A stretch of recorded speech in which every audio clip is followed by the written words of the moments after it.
Good morning, everybody. Welcome back to Cilinix Crypto. Hope you're all doing great. Hope you're having a great weekend. And welcome back to the channel, or welcome if you're new, of course. And in this video, we'll talk about Algo, which I try to cover. I know, those of you, Algorand has a pretty tight community. Those of you who like my Algorand content, hopefully you do. I might not make enough videos on Algorand, but trust me, I'm keeping my eyes on this. This is on my main watch list. So if anything interesting happens, I'll let you know. But for now, I just kind of wanted to keep you in the mix of what's going on. I mean, last week obviously was a very intense week. I personally had some very short nights. Let's keep it at that. And for Algorand, what that meant is some bearish momentum as well. I mean, the main support level for Algorand was this level around 40 cents, around the level, right? I mean, we dropped down towards like 38.5 cents as well, and that's part of the same support area. But we tested that level and we failed to hold that, and you can quite clearly see that right now on the 12-hour time frame, or on the 4-hour time frame, excuse me, that we are in some sort of a downtrend. The EMAs have started to trend down here. So that's one of the indications. I mean, outside of that, we're also getting bearish breakouts, right? So that's another indication of a downtrend. But also on the higher time frames here, like on the daily, this could still be considered an uptrend, but we're also not respecting the upper. We've also dropped down below the 28 EMA, for example. In a real uptrend, you would respect a level like that. And on the 12-hour time frame, you can also see that we have dropped down below the trend band here. So is that bearish? Yes, to a certain extent, yes. But obviously, after a week like we had last week, it's logical that something like that happens. And I think the main thing on the Algorand right now is that we need to find some sort of a bottom. Now, the bottom we have found so far, and for that I really want to zoom out.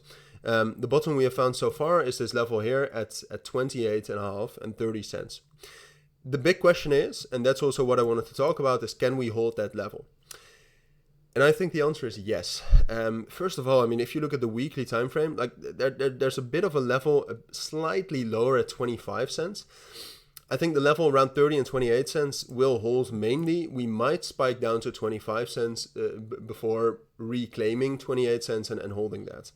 But the sheer strength of that support level is amazing. I mean, this is the weekly time frame, right? And you can see how often, first of all, and how strongly the level has been respected. So that we actually got a couple of weekly closes above that level, I think means a lot. We have the weekly POC there right now. We have the 0.618 FIB there. We have two major psychological support levels. And outside of that, look, this is, right now, if you look at Algorand, there's no real momentum, right? This is the open interest. This is the momentum. It's not really there. So in the end, this is very much dependent on what Bitcoin does. But I mean, even if Bitcoin has a lot of support, right? So it has support right here around 92,000. Then it has support at 89,000. It's a possibility, of course, but I do not expect those levels to fail to hold. And let's say Bitcoin drops down to 89,000. That's obviously also going to be bearish for Algorand. But then, like I said, we have to, that's text. Then we have that level at 25 cents, which can actually hold us up. We can get some sort of a bear trap where people short, and then we can reclaim this level, because that is ultimately what I expect. Something like this. And this drop down below 28 cents, I think is only a possibility if Bitcoin really starts to fall down lower and makes lower lows. Otherwise, we'll just hold 28 cents. And at the moment, because Bitcoin is holding up fine, I think that's even more likely, right? So that we actually do something like this, perhaps. So yeah, at the moment, Algorand is not bullish, but I would not be too worried yet that we will drop down much lower. Although, I mean, a drop into 25 cents is a drop of about 20%, right? So be careful with the leverage. But long-term spot, I do think that Algorand still has a chance to do great in the next year. But those are my thoughts. That's what I think is most likely for now. If you do have any questions, let me know down in the comments. But for now, thank you for watching. Take care and bye.